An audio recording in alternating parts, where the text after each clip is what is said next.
Euroopa keeleõppe raamdokumendist lähtudes on keelekoolitus kavandatud tegevuspõhiselt ehk ülesandepõhiselt, kus õppijaid vaadeldakse eelkõige ühiskonna tegusate liikmetena, kellel on ühiskonnas täita teatud ülesanded. Nii ülesandepõhine keeleõpetus kui ka Euroopa raamistik kirjeldavad eesmärgina suhtluspädevust, mille saavutamiseks kaasatakse õppurid tegeliku elu situatsioone kajastavatesse keeleülesannetesse, kus keelt kasutatakse keeleõppija jaoks mõttekas tegevuses, mitte keeletrillina. Peamine rõhk on suhtluspädevuse arendamisel. Keeleõpe toimub kommunikatiivselt praktiliste tegevuste ning toetava keelekeskkonna kaudu ning on lõimitud baaskoolituse muude tegevustega. Ja väga keelõhn. Ja siis ma tahan proovida. Kaks teelusikas ja ühe klaasi vee sesta 5 minutit. See on roheline tee and hea tee. What about taste? I didn't try it. Ma ei tea. Kas sa tahad? Jah. Ma joon proovi. Tee on hea to heart. What is soda? Tuline. Keelt kasutatakse mõttekas suhtluses mitmesuguseid praktilisi ülesandeid täites.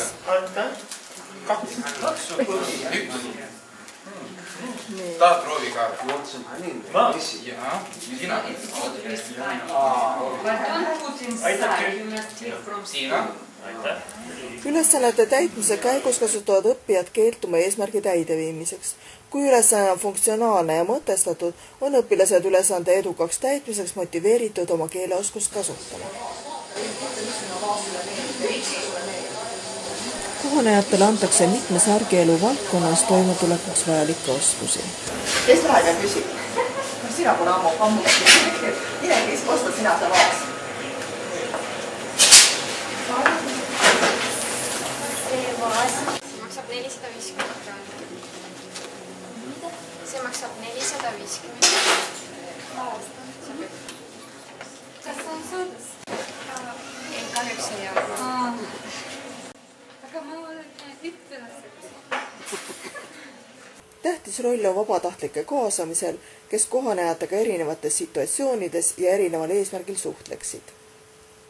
Täiskasvanud sisserändajate keeleoskuse parandamist nähakse Euroopas tööturu probleemide lahendamisel olulise meetmena ning viimastel aastatel on hakatud järjest enam keskenduma täiskasvanute keeleõppe lõimimisele tööturuga.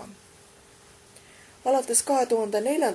aastast on mitmes Euroopa riigis immigrantidele mõeldud keeleõppeprogrammid suunatud tugevalt tööturul osalemiseks vajaliku keeleoskuse omandamisele.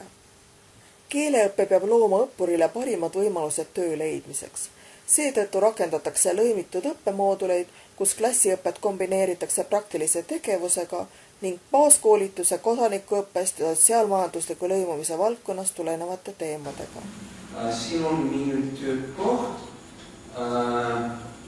See on minu laud, minu ekran, minu printer, minu töö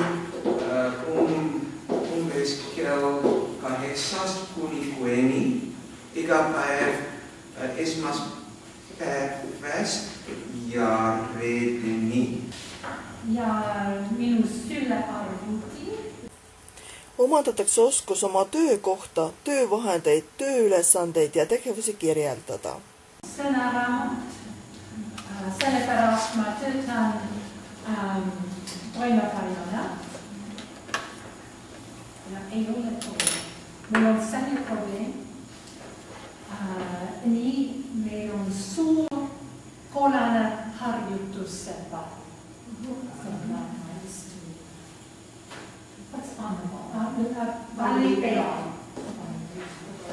Vestlusele, jah. Astuge sisse, palun, ja võtke istet, palun. Nii, mina olen firma direktor, Valli Vaik. Aga kes teie olete?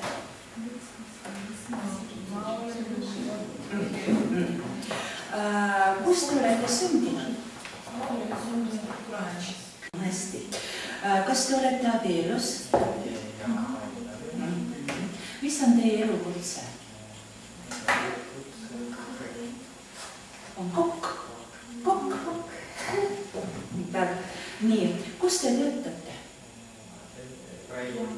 Ei tööta. Kohanejad omandavad oskuse suhelda tööintervjuu käigus, täita ankeete ja öelda oma eluloolisi andmeid ning vestelda oma varasematest töökogemustest ja haridusest. Kohanejad omandavad oskuse leppida kokku kohtumisi ja suhelda neid huvitaval teemal. Parimaks võimaluseks selleks on õppijate endi poolt lavastatud rollimängud. Ma kutsin sind Liivaranda päivitama. Olen nõus, aga ma võtan ratsid ja joogivett ja tulen Liivaranda. Mis kell kohtume? No 10 minutit pärast. Mida sa tegid eile? Eile oli vaba. Ma olin toas. Ma lugesin raamatut. Mis raamat? See on hea raamatut, bangla keele raamatut. Mida tegi sina õhtul? Mina vaatasin telerit, filmi. Filmi? Mis film? Viimne relikvia. See on ajalooline film. Liiga parem. Kas sa tahad reisi jalgraatiga sõita või juuda? Rohkem jalgrattaga sõita, aga pärast ujuma. Okei, väga meeldiv. Lähme. Kohanemisprogramm peaks pakkuma võimalikult rikkalikku keskkonda, kus keelt on võimalik erineval eesmärgil suheldes kasutada. Metsamaasikas on väga maitsev.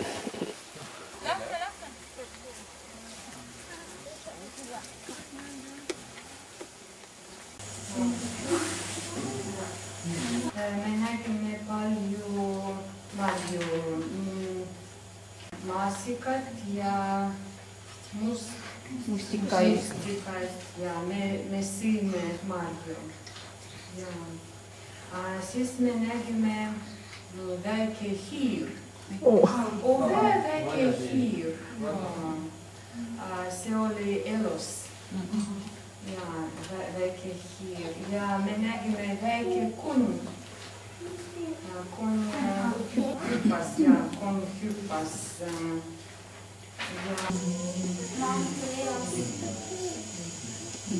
Maantee asub siis.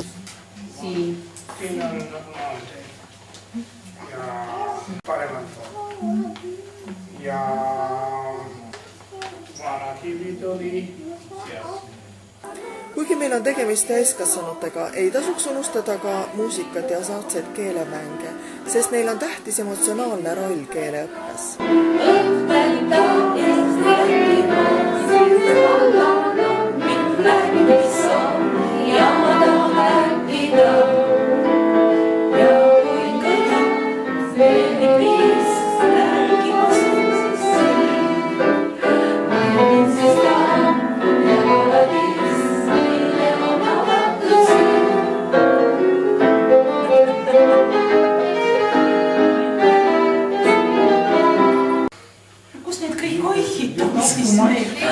Meie Ipperumi nimi.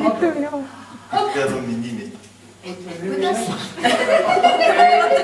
Kiiresti, vaata. Ei ole.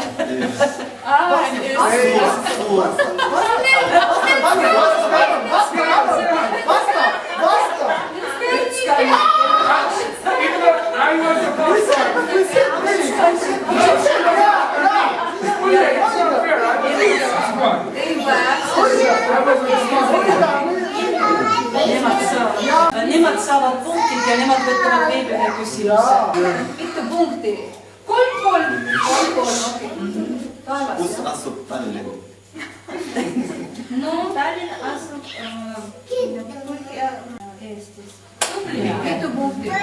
Mitu punkti oli? 4.